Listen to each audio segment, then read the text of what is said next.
All Northwest Kansas counties were at or below 4% unemployment in February, which was on par for below statewide numbers. The unemployment rates in local counties include Decatur County at 3.7%, Sheridan County at 2.4%, Graham County at 4.1%, Phillips County at 3.3%, and Norton County at 3.1%.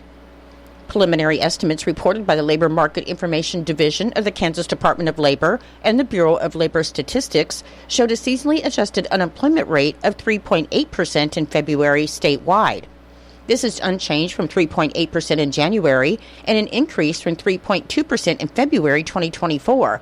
And the labor force participation rate for Kansas decreased to 67.2% in February. Seasonally adjusted job estimates for Kansas indicate total non-farm payroll employment increased by 1,100 from January, and total non-farm includes private sector and government employers, with private sector jobs decreasing by 500 over the month and government jobs increasing by 1,600. The largest job gains in the private sector were in construction with over 700 jobs and professional and business services with over 500 jobs added. The largest decrease was in trade, transportation, and utilities, losing over 800 jobs. Since February 2024, Kansas' seasonally adjusted total non-farm jobs have increased by 3,800, and this change is due to a decrease of 100 private sector jobs and an increase of 3,900 government jobs.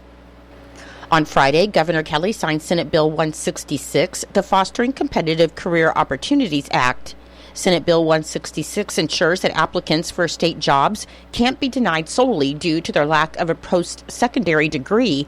However, the provisions of the bill would not apply to any positions for which a post-secondary degree is justifiably necessary.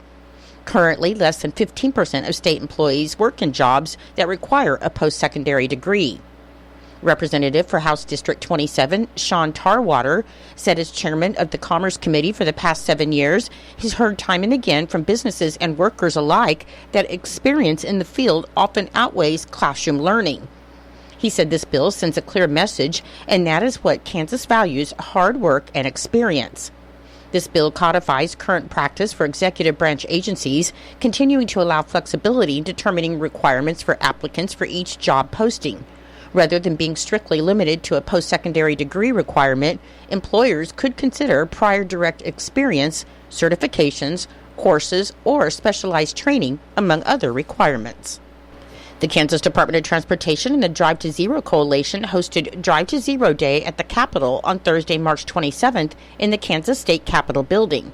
Drive to Zero Day at the Capitol began in 2024 as an effort to raise awareness about the efforts of reduced traffic fatalities and serious injuries in Kansas, and the event was an opportunity to learn how communities, law enforcement, transportation professionals, healthcare professionals, and first responders can work together on strategic life-saving initiatives for Kansas roads. Secretary of Transportation Calvin Reed said Drive to Zero Day at the Capitol acknowledges our shared responsibilities to help educate and to invest in initiatives to decrease the number of fatality crashes.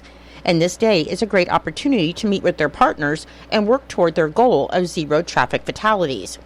The event featured remarks from Reed, Kansas Highway Patrol Colonel Eric Smith, Kansas Department of Health and Environment Secretary Janet Stanek, and Kansas Congressman Shannon Francis. Attendees also had a chance to visit information booths.